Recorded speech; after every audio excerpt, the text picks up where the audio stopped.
Breaking news చూస్తున్నాం. రేవంత్ సర్కార్ senior IAS అధికారి అరవింద్ కుమార్కు మెమో జారీ చేసింది, నోటీసులు ఇచ్చింది. అరవింద్ కుమార్ గతంలో కేటీఆర్ మంత్రిగా పనిచేసిన శాఖకు స్పెషల్ చీఫ్ సెక్రటరీగా సుదీర్ఘ కాలం పాటు పనిచేసిన సీనియర్ ఐఏఎస్ అధికారి అరవింద్ కుమార్కి ఇప్పుడు నోటీసులు జారీ చేసింది. ఆయనను కొన్ని రోజుల క్రితం ఇతర శాఖకు బదిలీ చేసింది, వేరే శాఖకు విపత్తు నిర్వహణ శాఖకు బదిలీ చేసింది. ఇప్పుడు నోటీసులు కూడా జారీ చేసింది. ఆయన హెచ్ఎండిఏ కమిషనర్గా ఉన్నప్పుడు, మున్సిపల్ శాఖకు స్పెషల్ చీఫ్ సెక్రటరీగా ఉన్నప్పుడు, రేవంత్ కాంగ్రెస్ ప్రభుత్వంలో ఉన్నప్పుడు, రేవంత్ అధికారంలోకి రాకముందు ఇద్దరికీ కూడా చాలా విషయాల్లో వాగ్వాదం జరిగింది. ఔటర్ రింగ్ రోడ్డుకి సంబంధించి కొన్ని పేపర్స్ అడిగినప్పుడు ఆర్టీఏ కింద పిటిషన్ వేసిన వాటి ఇవ్వకపోవడంపై అప్పట్లో ఆయన ఆగ్రహాన్ని వ్యక్తం చేశారు. రేవంత్ సర్కార్ అధికారంలోకి వచ్చిన తర్వాత ఈ బదిలీ వేటు కూడా పడింది, అరవింద్ కుమార్పై బదిలీ వేటు కూడా పడింది. ప్రస్తుతం ఆయన విపత్తు నిర్వహణ శాఖకు బదిలీ చేశారు. అయితే గతంలో ఆయన తీసుకున్న నిర్ణయాలపై ఇప్పుడు నోటీసులు ఇచ్చారు. గతంలో ఒక కార్ రేస్ జరుగుతూ ఉన్నప్పుడు ఎటువంటి ఆమోదం లేకుండానే 50 కోట్ల రూపాయలు విడుదల చేసిన సందర్భానికి సంబంధించి విడుదల చేయడంపై ఇప్పుడు నోటీసులు ఇచ్చారు. దీనికి సంబంధించి మరింత సమాచారం ఒకసారి మా ప్రతినిధి మధుతో మాట్లాడదాం. మధు, ఇప్పుడు అరవింద్ కుమార్కి 50 కోట్ల రూపాయల విడుదలకు సంబంధించి నోటీసులు ఇవ్వడాన్ని ఏ విధంగా చూడాలి? ఎగ్జాక్ట్లీ, గతంలో పనిచేసినటువంటి కీలక అధికారులు తీసుకున్నటువంటి నిర్ణయాలు, వాటికి సంబంధించిన ఉత్తర్వులు ఇంకా ఎవరున్నారు, ఎంత అవినీతి జరిగింది అనే దానిపైన ఎంక్వైరీ వేస్తున్నట్టుగా తెలుస్తుంది. పూర్తి స్థాయిలో ఎంక్వైరీ చేస్తా ఉన్నారు.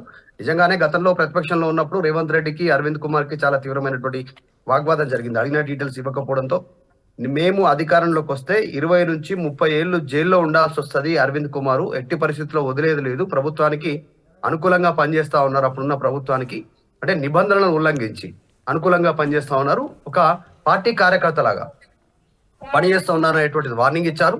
దాంట్లో భాగంగానే ఇప్పుడు ఆయన పైన చర్యలు తీసుకుంటున్నట్టుగా తెలుస్తా ఉంది. వివరణ కోరుతూ నోటీస్ ఇచ్చారు. ముఖ్యంగా 50 కోట్లకు సంబంధించి ఫార్ములా 1 రేస్ ఏదైతే ఉందో, ఈ రేస్ హైదరాబాద్ నగరం నడిబడున ఉన్నటువంటి ఏదైతే హుస్సేన్ సాగర్ చుట్టూ ఈ ఫార్ములా రేస్ నిర్వహించడం జరిగింది గతంలో ఒకసారి. కానీ తర్వాత జరగబోయేటువంటి 2024లో జరగబోయేటువంటి ఫిబ్రవరిలో జరగబోయేటువంటి ఈ రేసు కూడా ముందస్తుగానే డబ్బులు చెల్లించారు. ఎలాంటి ఒప్పందం లేకుండా, కాగితాల పైన ఎలాంటి అగ్రిమెంట్ జరగకుండానే జస్ట్ ఫోన్ లో సంప్రదింపులు చేసి 50 కోట్లు విడుదల చేశారు. దాంట్లో 9 కోట్లు ఆల్రెడీ ఎవరి చేతులు మారాయి.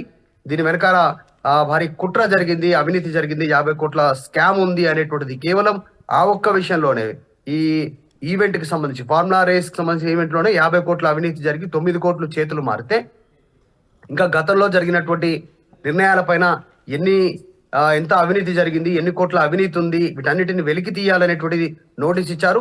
కేబినెట్ అనుమతి లేకుండానే, ప్రభుత్వానికి సంబంధం లేకుండానే, ఫైనాన్స్ డిపార్ట్మెంట్ కు సంబంధం లేకుండానే నిధులు విడుదలైనట్టుగా తెలుస్తా ఉంది. దీని వెనకాల ఉన్న ప్రెషర్ ఏంటి, ఎవరి వల్ల జరిగింది, ఆ నిర్ణయం తీసుకోవడం గల కారణాలు ఏంటి, అన్ని వివరాలను వెంటనే రిప్లై ఇవ్వాల్సిందిగా ఆయనకు నోటీస్ ఇచ్చారు. 50 కోట్లు ఎలా ఖర్చు పెట్టారు, లెక్కలతో సహా చూపెట్టాలనేటువంటిది ఆయనకు వార్నింగ్ ఇస్తూ, దీంట్లో ప్రధానంగా ముఖ్యమంత్రి రేవంత్ రెడ్డి సూచన మేరకు నిర్ణయం తీసుకున్నట్టుగా తెలుస్తోంది. అరవింద్ కుమార్ సీనియర్ ఐఏఎస్ అధికారి. త్వరలో అరవింద్ కుమార్ పై సీరియస్ చర్యలు ఉండబోతున్నాయి అనే దానికి ఇది సంకేతంగా చెప్పుకోవాలా? ఖచ్చితంగా గతంలోనే చెప్పారు. గత ప్రభుత్వంలో జరిగినటువంటి కొన్ని అవినీతి కేసుల్లో కీలకమైనటువంటి అధికారులుగా పనిచేసినటువంటి ఐఏఎస్లు, ఐపీఎస్లు కొద్దిమంది ఎవరైతే పనిచేశారో ప్రభుత్వానికి అనుకూలంగా, వారిపైన చర్యలు ఉంటాయి. నిబంధనల ప్రకారం చేస్తే ఇబ్బంది లేదు, నిబంధనలు అతిక్రమించి అనవసరంగా మీరు ఎక్కువగా ఇన్వాల్వ్ అయ్యి అవినీతిని ప్రోత్సహించేలా, నిబంధనలు అతిక్రమించేలా కనుక చర్యలు తీసుకుంటే మేము అధికారంలోకి వస్తే ఖచ్చితంగా చర్యలు తీసుకుంటామన్నారు.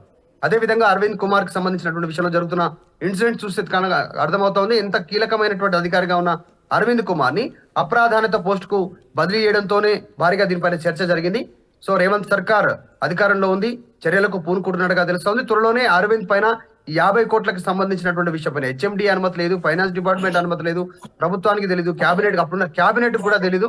తెలియకుండానే అసలు ఎప్పుడో జరగాల్సినటువంటి ఈవెంట్ కి ముందుగానే ఎలా నిధులు విడుదల చేశారు, ఫోన్ లో సంప్రదింపులు చేసి కేవలం ఫోన్ లో మాత్రమే మాట్లాడుకోవడం జరిగింది. ఫోన్ లో జరిగిన టాక్స్ కి నిధులు ఎలా విడుదల చేస్తారు, ఎలా ఖర్చు చేస్తారు, ఎక్కడెక్కడ ఖర్చు చేస్తారు, లెక్కలతో సహా వివరించమన్నారు. దీనికి సంబంధించి త్వరలోనే ఆయన రెస్పాండ్ కావాల్సినటువంటి అవసరం ఉంది. తదుపరిగా ప్రభుత్వం ఎట్లా మూవ్ అవుతుంది ఏంటి అనేటువంటిది చూడాలి. ప్రస్తుతానికి అరవింద్ కుమార్ కు చిక్కులనే చెప్పుకోవచ్చు. గత ప్రభుత్వంలో చేసినటువంటి కొన్ని నిర్ణయాలు ఆయన ఫేస్ చేయక తప్పని పరిస్థితి ఎదుర్కొంది. రైట్. ఇప్పుడు ఈ ఘటనకు సంబంధించి ఇతర అధికారులు ఏం చెప్తున్నారు? ఎందుకంటే గతంలో కేటీఆర్ మంత్రిగా పనిచేసిన మున్సిపల్ శాఖ ఆయన స్పెషల్ చీఫ్ సెక్రటరీగా పనిచేశారు, హెచ్ఎండిఏకు ఆయన కమిషనర్గా పనిచేశారు. సో గత ప్రభుత్వంలో పనిచేసిన అధికారులపై ఇటువంటి చర్యలకు పాల్పడుతున్నారనే మాటలు ఏమైనా వినిపిస్తున్నాయా?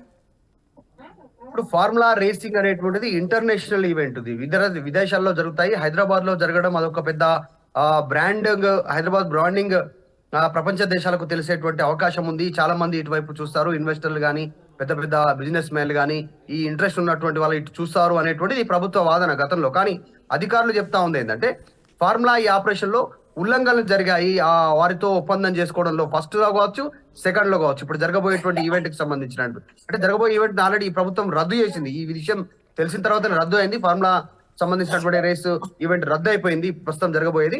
వీటికి సంబంధించినటువంటి నిబంధనలు అతిక్రమించి కావాలనే వారితో ఒప్పందాలు చేసుకోవడం, దీని వెనకాల కుట్ర ఉంది, ఆర్థిక కుట్ర ఉంది. ఆర్థిక కోణంలో డబ్బులు కాజేయాలనేటువంటిదో, తినాలను అక్రమంగా అవినీతి చేయాలనేటువంటి కుట్ర ఉంది అనేటువంటిది కొద్దిమంది అధికారులు ఇచ్చినటువంటి సమాచారం మేరకే ఈ నిర్ణయం తీసుకున్నట్టుగా తెలిసింది. ప్రభుత్వం ఏర్పడి నెల రోజులు దాటింది. లోపల డిపార్ట్మెంట్ లో ఉన్నటువంటి కొద్దిమంది అధికారులు ఇచ్చిన సమాచారం మేరకే ప్రభుత్వం నిర్ణయం తీసుకున్నట్టుగా తెలుస్తోంది. త్వరలోనే పూర్తి స్థాయి విచారణ ఉంటుంది. దీని మీద ఆయన వివరణ కోరుతూ నోటీస్ ఇచ్చారు. ఆయన వివరణ ఇవ్వాల్సినటువంటి అవసరం ఉంది. ఏ విధంగా ఒప్పందం చేసుకున్నారు, ఒప్పందానికి సంబంధించినటువంటి డీటెయిల్స్ ఏంటి, 50 కోట్ల విడుదల వెనకాల ఎవరున్నారు, ఎందుకు విడుదల చేస్తారు, అనుమతులు లేకున్నా, కేబినెట్ హెచ్ఎండి అనుమతి లేకున్నా విడుదల చేసినటువంటి అమౌంట్ ఏ రకంగా ఖర్చు పెట్టారు, ఎవరెవరికి చేతులు మారింది, దానికి లెక్కలతో సహా చెప్పాలనేటువంటి డీటెయిల్స్ అడిగారు. ఆయన వివరణ వచ్చిన తర్వాత తదుపరి చర్యలు ఉండేటువంటి అవకాశం ఉంది. ఇంకా చాలా అంశాలు ఇక్కడితో కాకుండా ఐటీ, తర్వాత హెచ్ఎండిఏ, తర్వాత వాటర్ సోర్సెస్ కి సంబంధించినటువంటి ప్రాజెక్టుల విషయంలో కావచ్చు, మంచినీటి తాగునీటి విషయంలో కావచ్చు, అన్ని పైన ఎక్కడైతే పై స్థాయిలో ఉన్నటువంటి అధికారులు తీసుకున్న నిర్ణయాలపైన పునఃసమీక్ష చేసేటువంటి అవకాశం ఉంది. ఎక్కడ ఆరోపణలు వచ్చినా వాటిపైన విచారణ చేసేటువంటి పరిస్థితి ఉంది. అరవింద్ కుమార్ కూడా ఇవన్నీ ఫేస్ చేయని తప్పని పరిస్థితి ఉంది గత ప్రభుత్వంలో తీసుకున్న నిర్ణయాలపైన. Right Madhu, senior IAS Arvind Kumar కు ప్రభుత్వం నోటీసులు జారీ చేసింది.